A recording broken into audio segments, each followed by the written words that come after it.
మంచిదండి. దినదినము క్రిస్మస్ సందేశాలతో దేవుని సన్నిధిలో ఆనందించుతున్నాము. దేవుని సన్నిధిని అనుభవిస్తున్నాము. దేవునికి స్తోత్రం కలుగునుగాక. ఈ నెల వాగ్దానము చదువుకుందాము. ఈ నెల వాగ్దానము అరుణ గారు చదువుతారమ్మా. అరుణ ప్రసాద్ గారు, గుంటూరు. పాస్టర్ గారిని ఎన్నో అధ్యాయం నేను ఎత్తుక్కోవాలి.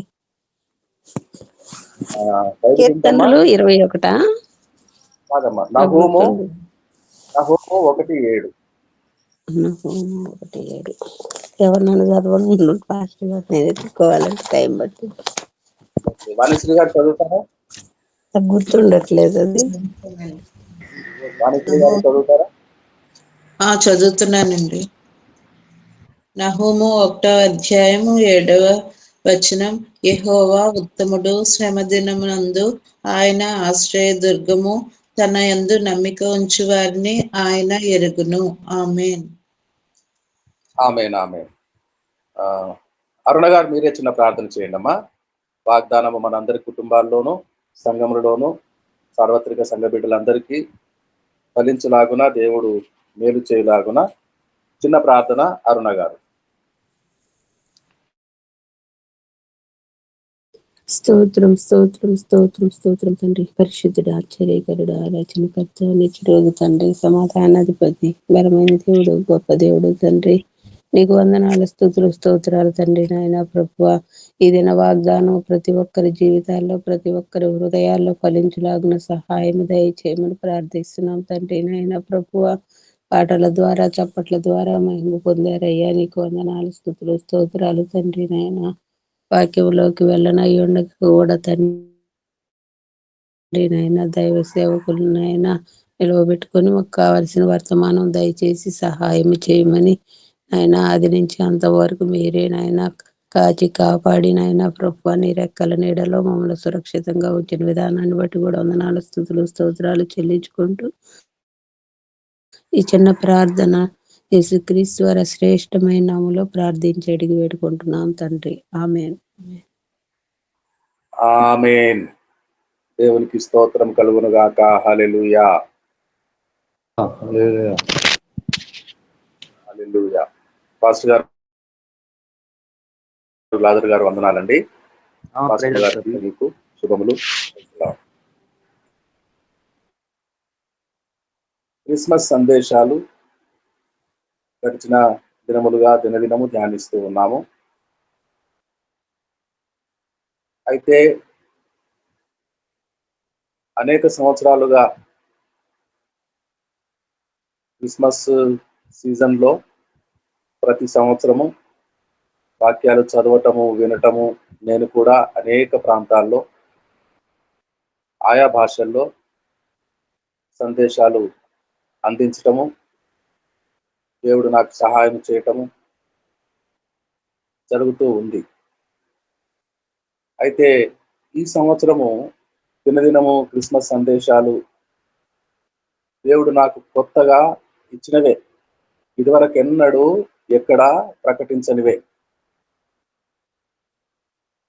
దేవుని వాక్యము ధ్యానములో కొత్తగా దేవుడు నాకు నేర్పించున్నాడు. నిన్నటివైనా మొన్నటివైనా దినదినము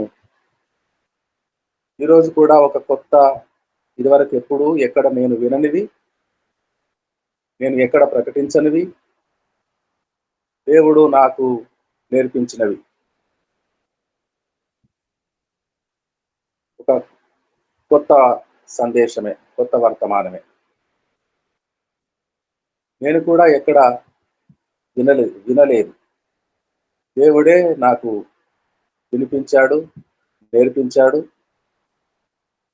ఈ దినమున డిసెంబర్ 16, 2023 ఈ కొత్త సందేశాన్ని మీ ముందు ఉంచటానికి, మనందరము ధ్యానించడానికి కృపనిచ్చిన దేవునికి స్తోత్రము కలుగును గాక. హల్లెలూయా. లూకా సువార్త 2వ అధ్యాయము 21వ వచనము నుండి 21వ వచనము నుండి 32 వరకు చదువుకుందాం. 35 వరకు.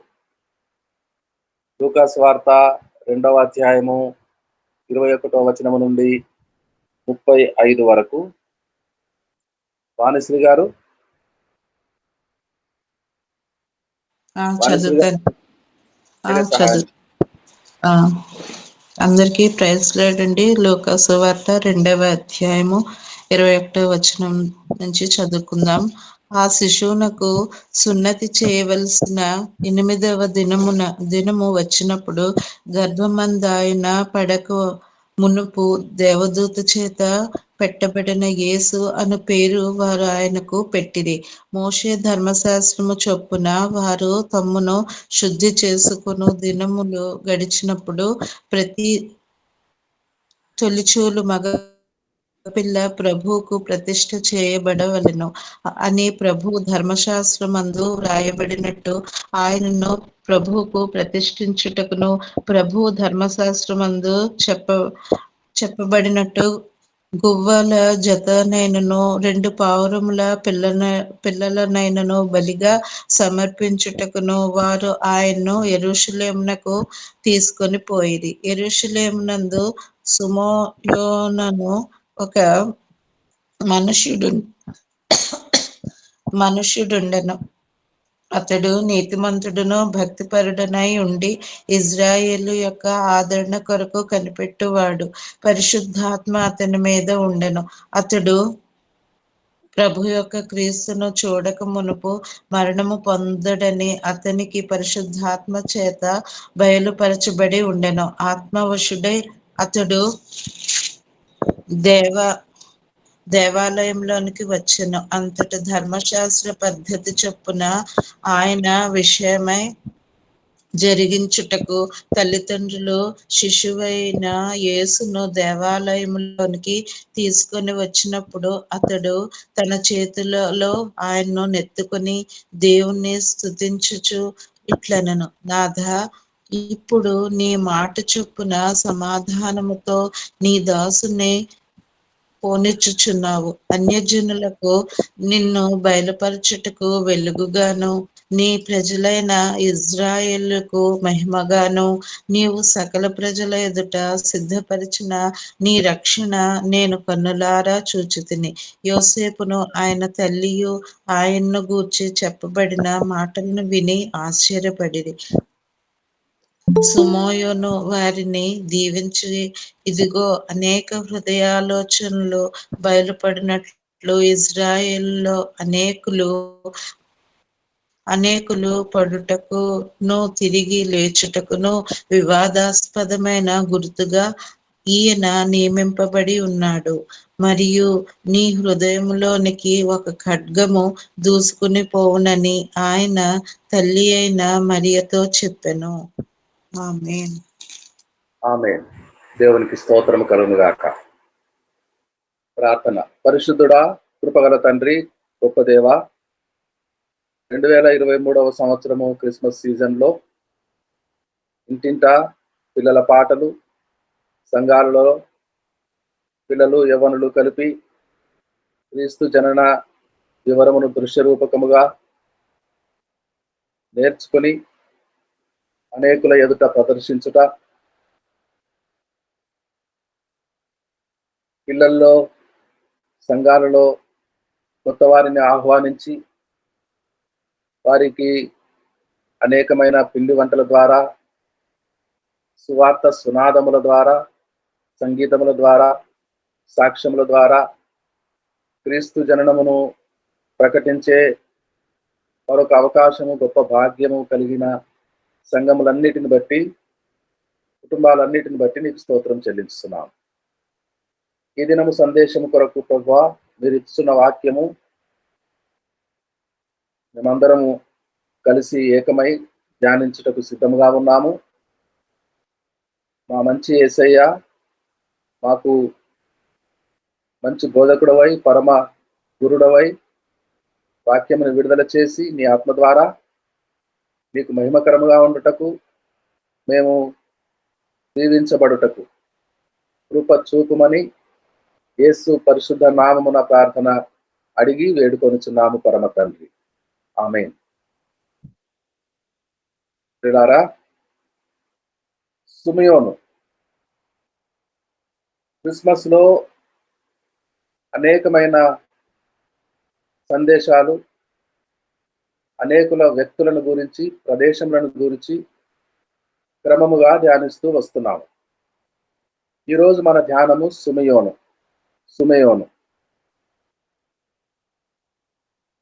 శిశువునకు 8వ దినమున సున్నతి. లేవియాకాండం 12వ అధ్యాయంలో చెప్పబడిన ప్రకారము 7 దినములు పురుటాలై ఉండవలెను, 8వ దినమున ఇంటిలో నుంచి బయటికి రావచ్చు. 7 దినములు తల్లి శిశువు ఇంటిలోనే ఉండాలి. 7 దినములు తీరిన తర్వాత మొట్టమొదట దేవాలయమునకు రావాలి. శిశువునకు సున్నతి చేపించాలి, నామకరణము చేయాలి. యేసు అను గబ్రియేలు దూత ద్వారా చెప్పబడిన పేరు ఆయనకు పెట్టిరి.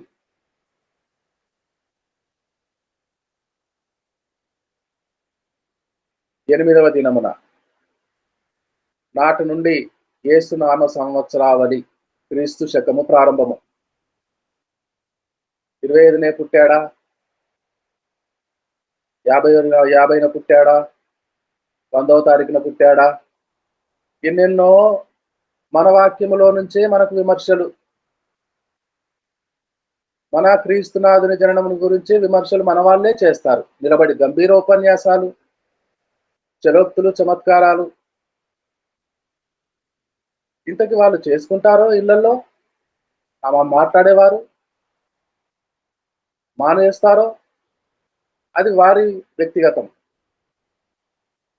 అనేక మందిని గలిబిలి చేయడానికి వచ్చి వేదికలనెక్కి ప్రసంగాలు చేసి మీడియాలోకి వచ్చి చేసుకోకూడదనో చేసుకోవాలనో కంక్లూజనే లేకుండా ఏంటేంటో మా అర్థం పర్థం లేని ప్రసంగాలు. యేసు పుట్టాడా లేదా? ఎవరైనా ఎన్ని రోజులు పుడతారు? మనుష్యరీతిగా వచ్చిన దైవము మనుషులు పుట్టినట్టు ఒక్కసారే పుడతారు, ఒక్కసారే మరణము.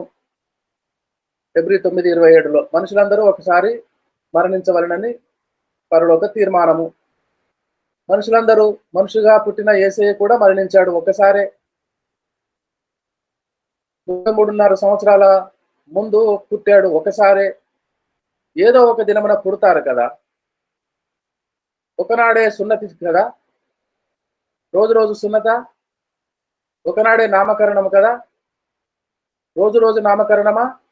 రోజు దేవాలయంలో 9వ దినమున కూడా తీసుకెళ్లి మా బాబుకు పుట్టాడు కదా పేరు పెట్టండి అంటారా? 10వ దినమున కూడా వెళ్తారా? 11వ దినమున కూడా వెళ్తారా? ఒక్కనాడే నామకరణము, ఒక్కనాడే సున్నతి. ఆ నామకరణము చేయబడిన దినమే జనవరి 1, యేసునామ సంవత్సరము ప్రారంభము, క్రీస్తు శక ప్రారంభము. 8వ దినం అది పుట్టిన పిదప. 8 దినాలకు మునుపు డిసెంబర్ 25. డిసెంబర్ 25న పుడితే దినములు లెక్క పెడితే లెక్కిస్తే 8 దినాలు గడిచిన తర్వాత జనవరి 1 నూతన సంవత్సరాది. లెక్క సరిపోయింది కదా. 25న పుట్టలేదు అంటారు ఎందుకు? అయితే రక్షకుని జననము వలన వచ్చిన రక్షణ ముఖ్యం కాబట్టి ఏ దినమందైనా ఆనందించవచ్చు. This is the day that the Lord has made. We will rejoice and be glad in it. ఇదే దినము యెహోవా నియమించిన దినము. మనము దీని యందు ఉత్సహించి సంతోషించుదము. ఉత్సహించడానికి ప్రతి దినము. యేసు జననము ఒక్క దినమే, అదే డిసెంబర్ 25. 8వ దినమున నామకరణము, కొత్త శక ఆరంభము, క్రీస్తు శక ప్రారంభము, అదే జనవరి 21. జనవరి 1. దేవునికి స్తోత్రం కలుగునుగాక. ఇక మోసే ధర్మశాస్త్రం చొప్పున వారు తమను శుద్ధి చేసుకుని దినములు వచ్చినప్పుడు, ధర్మశాస్త్రము పురుడు పోసుకొనిన తల్లిని పిల్లను కనిన పిల్లను శుద్ధి చేయాలి, శుద్ధులవ్వాలి. అంటే అశుద్ధులు, అది అవ్వకు ఒక శిక్షగా ఇవ్వబడింది. మీ ప్రసవ వేదన అధికమగును. లేళ్ళు, గొర్రెమేకలు, ఆవులు, ఇతర పశువులన్నీ ఏ విధంగా ప్రసవిస్తాయో సునాయాసంగా, అలా నీకుండదు. నీ ప్రసవ వేదన అధికమగును. ప్రసవము వలన స్త్రీ తన పాప ప్రాయశ్చిత్తము చేసుకొని శిశువు జననం వలన, శిశువునకు జన్మనిచ్చడం వలన పవిత్రాలవును. అయితే అప్పటి వరకు పవిత్రాలు కాని అపవిత్ర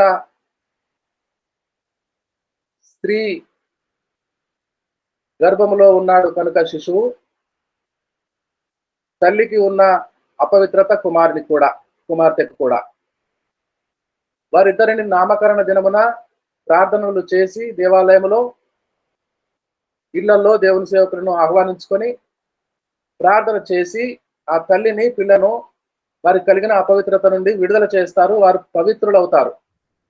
యేసు జననములోనే తల్లికి కలిగిన అపవిత్రత, మానవులకు కలిగిన పాపము మోసుకున్నాడు. పాప శరీరాకారముతో ఆయనను పంపెను. ఆ శరీరంలోనే పాపమున్నది. ఏ గర్భము, ఏ శరీరములో ఆ తల్లిలో ఉండెనో ఆ శరీరములోని గర్భము, ఆ గర్భములో ఉన్న శిశువు కూడా పాప శరీరాకారముతో తల్లిని, మనుషులను పోలినట్టుగానే వచ్చెను కనుక పాపముతోనే వచ్చెను ఆయన. పాప నివారణ కొరకు, మనుషుల కొరకు మనిషిగా రావాల్సి వచ్చెను. మనిషి పాపముతో ఉండెను కనుక పాపముతో నిండిన మనిషిలో నుంచి వచ్చిన ప్రభువుల వారు కూడా పాపిగానే ఎంచబడెను. 8వ దినమున శుద్ధీకరణాచారములో మోషే ధర్మశాస్త్రం చొప్పున శుద్ధీకరణ చేయబడెను. Praise the Lord. Hallelujah, hallelujah, hallelujah. ఇక ఆచారం చొప్పున ధర్మశాస్త్రము ఇవ్వబడిన దాని ప్రకారముగా ప్రతి తొలుచూలు మగపిల్ల ప్రభువునకు ప్రతిష్ఠ చేయబడవలెను అని ప్రభువు ధర్మశాస్త్రమందు వ్రాయబడినట్టు ఆయనను ప్రభువునకు ప్రతిష్ఠించుటకును, ప్రభువు ధర్మశాస్త్రమందు నెరవేర్చబడిన ప్రకారము గువ్వల జతనైనను 2 పావురపు పిల్లలనైనను బలిగా సమర్పించుటకును వారు ఆయనను యెరూషలేమునకు తీసుకొని పోయిరి. యెరూషలేమునందు సిమియోను అనే ఒక మనుష్యుడుండెను. అతడు నీతిమంతుడును భక్తిపరుడునై ఉండి ఇశ్రాయేలు యొక్క ఆదరణ కొరకు కనిపెట్టువాడు. పరిశుద్ధాత్మ అతని మీద ఉండెను. అతడు ప్రభు యొక్క క్రీస్తును చూడక మునుపు మరణము పొందడని అతనికి పరిశుద్ధాత్మ చేత బయలుపరచబడి ఉండెను. ఆత్మవశుడై అతడు దేవాలయములోనికి వచ్చెను.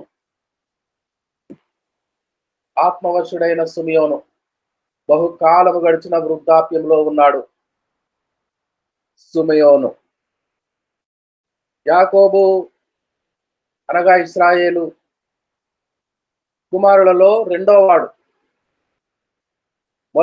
మొదటివాడు ఎవరో జ్ఞాపకం ఉన్నది కదా, చెప్పగలరా ఎవరైనా? ఇశ్రాయేలు మొదటి కుమారుడు ఎవరు? యాకోబు పెద్ద కుమారుడు ఎవరు? చెప్పగలరా ఎవరైనా? చెప్పగలరా? రూబేన్. ఎస్, రూబేను, షిమియోను, లేవి, యూదా. ఈ 4 మొదటిగా లేయా సంతానము, యాకోబుకు పుట్టిన ఇశ్రాయేలు కుమారుడు. 2వ వాడు ఇశ్రాయేలు గోత్రకర్తల్లో 12 గోత్రకర్తలు కదండి. 2వ వాడు షిమియోను. షిమియోను అనే పేరు సుమయోనుగా, సీమోను పేతురు అని కదా పేతురు గారి పేరు సైమన్ పీటర్, సీమోను పేతురు. ఆ షిమియోనే సీమోనుగా, సుమయోనుగా హెబ్రీ భాషను డామినేట్ చేయడానికి గ్రీకుల భాష ప్రాచుర్యంలోనికి వచ్చింది. అయితే హెబ్రీ పవిత్రమైన భాష, అబ్రహాముతో దేవుడు మాట్లాడిన భాష, దేవ భాష. భాషల్లో రాజభాషలు ఉంటాయి. మన దేశానికి హిందీ రాజభాష, ఇంగ్లాండ్కి రాజభాష, అధికారిక భాష ఇంగ్లీష్, లాటిన్, ఈ విధంగా స్పానిష్, ఫ్రెంచ్, జర్మనీ, రకరకాల భాషలు ఉన్నాయి. ఇవన్నీ ఆయా దేశాలకు, ఆయా ప్రాంతాలకు అధికారిక భాషలు, రాజభాషలు. కానీ దేవ భాష, పరలోక భాష, దేవుడు ఇష్టపడిన భాష, అబ్రహాముతో మాట్లాడిన భాష హెబ్రీ. ఎంత గ్రీకు ప్రాచుర్యం వచ్చినా హెబ్రీ భాషకున్న పవిత్రతను అది పొల్యూట్ చేయలేకపోయింది. గ్రీకు భాష కూడా చాలా జ్ఞానవంతమైన భాష అంటారు, ఫిలాసఫికల్ లాంగ్వేజ్. బట్ హెబ్రీ భాష పవిత్రమైనది. దాని యొక్క పవిత్రత చెక్కు చెదరదు. ఆ భాషను కలుషితం చేయలేరు ఎన్ని భాషలు వచ్చినా. అయితే సిమోనైనా, సుమియోనైనా, షిమియోను ఏకరీతిగానే ఉన్నాయి. యెహోషువ, వైషువ, యేషువ అని యేసు, ఆ యెహోషువ అనేది రక్షకుడు భావం గల హెబ్రీ నామము. యెహోషువ, యెహోవా రక్షకుడు. వైషువ, గ్రీకు వచ్చిన తర్వాత ఆ యెహోషువను కొంత మార్చడానికి ప్రయత్నం చేశారు వారి భాషలో, గ్రీకు భాషలోనికి. వైషువ, యేషువ, యేసు, జీసస్, ఈషు, ఏదైనా దాని యొక్క స్వీట్నెస్, దాని యొక్క ఒరిజినాలిటీ, పవిత్రత, రక్షణను సూచిస్తుంది. షిమియోను యాకోబు రెండవ కుమారుడు. యాకోబు షిమియోనును దీవించేటప్పుడు,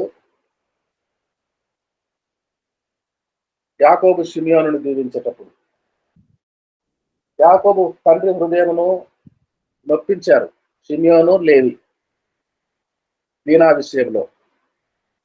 అన్యుడొకడు దీనాను, వారి సహోదరిని ఇష్టపడి తన గుడారంలోనికి బలవంతంగా తీసుకుని వెళ్ళి అపవిత్రపరిస్తే, పొలంలో ఉన్న కుమారుడు వచ్చే వరకు ఇశ్రాయేలు మౌనంగా ఉన్నాడు.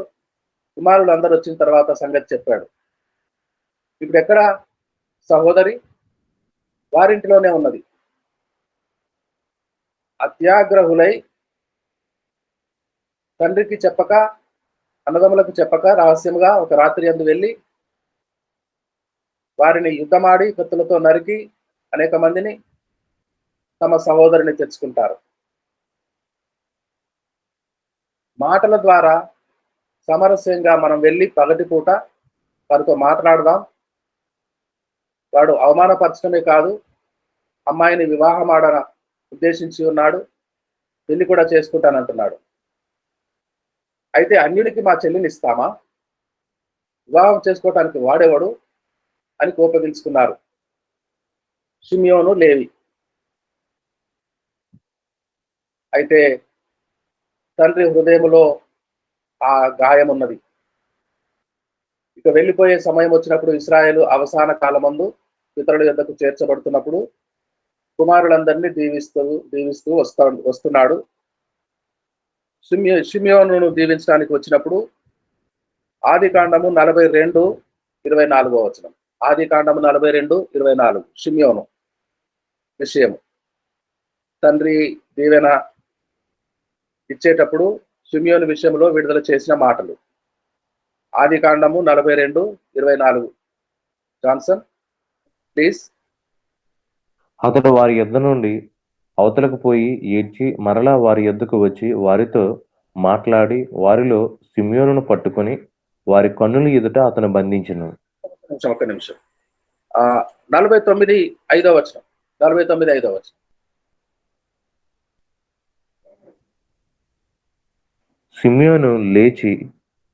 సిమియోను లేవి అనువారి సహోదరులు వారి ఖడ్గములు బలత్కారపు ఆయుధములు. 7వ వచనం. వారి కోపము వేండ్రమైనది, వారి ఉగ్రతయు కఠినమైనది. అవి శపింపబడును. యాకోబులో వారిని విభజించెదను, ఇశ్రాయేలులో వారిని చెదరగొట్టెదను. యాకోబులో వారిని శపించాడు, ఇశ్రాయేలులో చెదిరిపోతాడు షిమ్యోను అని అంటున్నాడు తండ్రి. చెదిరిపోతాడు. అయితే 42లో జాన్సన్ గారు చదివింది, ఐగుప్తులో యోసేపు పెద్దవాడై అధికారి అయి రాజు తర్వాత రాజంతటి వాడైనప్పుడు, కనానులో కరువు ఉన్నప్పుడు, అన్నం లేనప్పుడు ధాన్యం కొనుగోలు నిమిత్తము యాకోబు కుమారులు ఐగుప్తునకు వస్తారు. వచ్చిన వారు నా అన్నలని గ్రహిస్తాడు యోసేపు. ఆ వృత్తాంతం అంతా మనకు విదితమే. అయితే మీకొక తమ్ముడు ఉన్నాడా? మీ తండ్రి ఉన్నాడా? తండ్రి ఉన్నాడు, వృద్ధాప్యంలో ఉన్నాడు. తమ్ముడున్నాడు చిన్నవాడు. అతని అన్న పోయిన విషయం దుఃఖంతో ఉండి అతన్ని ఎక్కడికి పంపటం లేదు మా తండ్రి. మా తమ్ముడిని ఇంట్లోనే పెట్టుకున్నాడు. మీరు వెళ్ళి మీ తమ్ముడిని తెస్తేనే మీకు అన్నము. అంగలారుస్తారు, అయ్యో ఇది కఠినమే, మా తండ్రి ప్రాణాలు విడిచేస్తాడు మా తమ్ముడిని తీసుకొస్తే. అదంతా నాకు అనవసరం, మీరు వెళ్ళి మీ తమ్ముడిని తెస్తేనే అయితే వెళ్ళి తెస్తాము. మరి మీరు రాకపోతే మరణ, మీరు రాకపోతే వస్తామండి, కుదరదు. మీలో ఎవడైనా ఒకడు నా దగ్గర ఖైదులో ఉండాలి.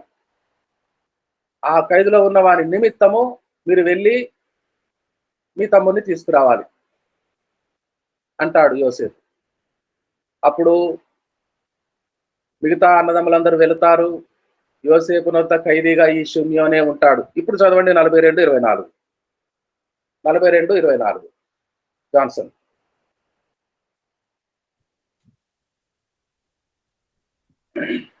అతడు వారి యొద్ద నుండి అవతలకు పోయి ఏడ్చి మరలా వారి యొద్దకు వచ్చి వారితో మాట్లాడి వారిలో సిమియోనును పట్టుకొని వారి కన్నుల ఎదుట అతను బంధించెను. షిమ్యోను బందీ బెన్యామీను కొరకు. అయితే ఇదంతా ప్రేమతో చేస్తున్నాడు యోసేపు. వారేమో భయపడిపోతున్నారు. యోసేపు మా తమ్ముడే యోసేపు అని వారికి ఇంకా తెలియటం లేదు. అయితే షిమ్యోను సహోదరి నిమిత్తము బందీ, సహోదరి నిమిత్తము అన్యజనులను నరికిన షిమ్యోను చెల్లి కొరకు, తమ్ముని కొరకు బందీగా ఉన్నాడు. అయినా తండ్రి హృదయంలో గాయము కనుక చెదరగొట్టేశాడు.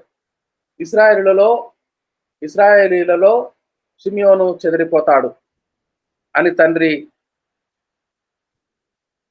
పలికిన మాట. ఇశ్రాయేలులందరినీ, గోత్రకర్తలందరినీ మోషే గారు దీవించేటప్పుడు ద్వితీయోపదేశ కాండము 33లో మీరు చదువుకోవచ్చును. అన్ని గోత్రముల వారిని దీవించి షిమ్యోను గోత్రమునకు దీవెన ఇవ్వలేదు. షిమ్యోనును ప్రస్తావనకే చెప్పలేదు.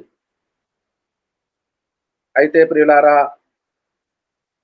షిమ్యోను ఇశ్రాయేలులోనే ఉన్నాడు. దేవుని కృప వాళ్ళ మీద ఉన్నది. 12 గోత్రములు నిలబడే ఉన్నాయి. దీవెన వచనము పలుకుటకు గెరేజీము కొండను ఎక్కిన 6 గోత్రకర్తల్లో షిమ్యోను కూడా ఉన్నాడు. 6 గోత్రకర్తలు ఏబాలు కొండ మీద శాపవచనములు పలకాలి. 6 గోత్రకర్తలు గెరేజీము పర్వతమును ఎక్కి అక్కడ దీవెన వచనములు పలకాలి. అందరూ ఆమేననాలి. గెరేజీము కొండ మీద పలికిన దీవెన వచనములు పలికిన గోత్రకర్తల్లో షిమ్యోను కూడా ఉన్నాడు. ఆ సందర్భము మరొకసారి సమయం ఉన్నదా? 6:10. సరే, దీవెన వచనములు పలికిన 6 గోత్రకర్తల్లో షిమ్యోను కూడా ఉన్నాడు. అనేక పండితులు చాలా మంది ఇక షిమ్యోను గోత్రము చెదిరిపోయింది లేదంటున్నారు, భూమి మీద ఉండదు అంటున్నారు. తండ్రి పలికిన మాటలున్నాయి, గాయపడిన ఇశ్రాయేలు పలికిన మాటలు, మోషే దీవెన వచనములలో 12 గోత్రీకుల దీవించేటప్పుడు షిమియోనును మినహాయించి మిగతా అందరిని దీవించాడు. కాబట్టి ఇక షిమియోను గోత్రము ఉండదనుకున్నారు. కానీ ప్రియులారా, ఒకడు మిగిలాడు. అతడే షిమియోను. నీతిమంతుడు, భక్తిపరుడు. యోసేపు విషయంలో ధ్యానించాం. యోసేపు నీతిమంతుడు. ఇక్కడ షిమియోను నీతిమంతుడు, భక్తిపరుడు, ఇశ్రాయేలు రక్షణ కొరకై కనిపెట్టిన వాడు. పరిశుద్ధాత్మ అతనికి తెలియపరిచింది ఏమిటంటే, నువ్వు శరీరంతోనే రక్షకుడు జన్మించే వరకు శరీరంతోనే ఉంటావు. రక్షకుని జననం తర్వాత, రక్షకుని కనులారా చూసిన తర్వాతనే నీవు సమాధానముగా పితరుల యొద్దకు చేర్చబడతావు, మరణిస్తావు. షిమియోను ఉన్నాడు, కృప పొందాడు, నీతిమంతుడయ్యాడు, భక్తిపరుడయ్యాడు, రక్షకుని ఎత్తుకున్నాడు, ఆనందించాడు. నీ రక్షణ కన్నులారా చూచితిని అని చెప్తున్నాడు. ఇప్పుడు నీ మాట చొప్పున సమాధానముతో నీ దాసుని పోనిస్తున్నావు.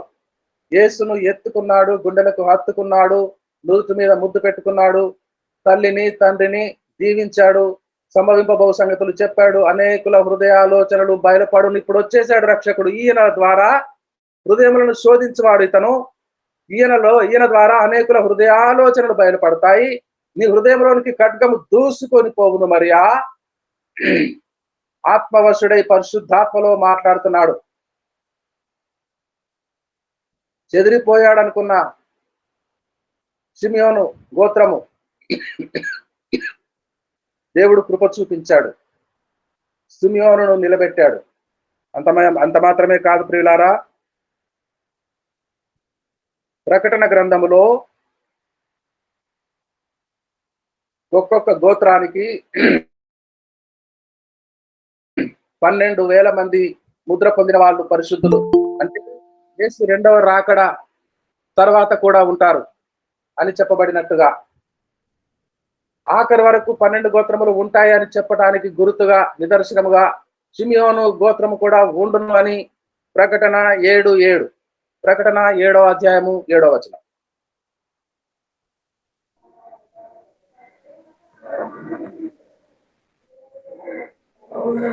షిమియోను గోత్రములో 12,000 మంది, లేవి గోత్రములో 12,000 మంది, ఇస్సాకారు గోత్రములో 12,000 మంది. ప్రకటన 7:7లో షిమియోను గోత్రము చూడండి, 6లో చూడండి. షిమియోను గోత్రములో 12,000 మంది, లేవి గోత్రములో 12,000 మంది, ఇస్సాకారు గోత్రములో 12,000 మంది. ఈ నీతిమంతుడు భక్తిపరుడైన ఈ షిమియోను కుటుంబము ద్వారా, బిడ్డల ద్వారా, కుమారుల ద్వారా గోత్రము మిగిలే ఉంటుంది. అది మరలా వ్యాపిస్తుంది. 12,000 మంది, అన్ని గోత్రాలలో గోత్రములకు 12,000 మంది చొప్పున ముద్ర పొందిన పరిశుద్ధులు ఉన్నట్టుగా షిమియోను గోత్రములో కూడా ఉంటారు. ఆఖరి దినమున ముద్ర పొందుతారు, అంత్యక్రీస్తుని ఎదిరిస్తారు, క్రీస్తు రాకడ వరకు నిలిచి ఉంటారు భూమి మీద. సంఘమును వెంటబెట్టుకొని వచ్చిన క్రీస్తు ప్రభుల వారు భూమి మీదకి వచ్చినప్పుడు వీరందరూ ఆయనతో కలిసి రాజ్యం ఏలుతారు.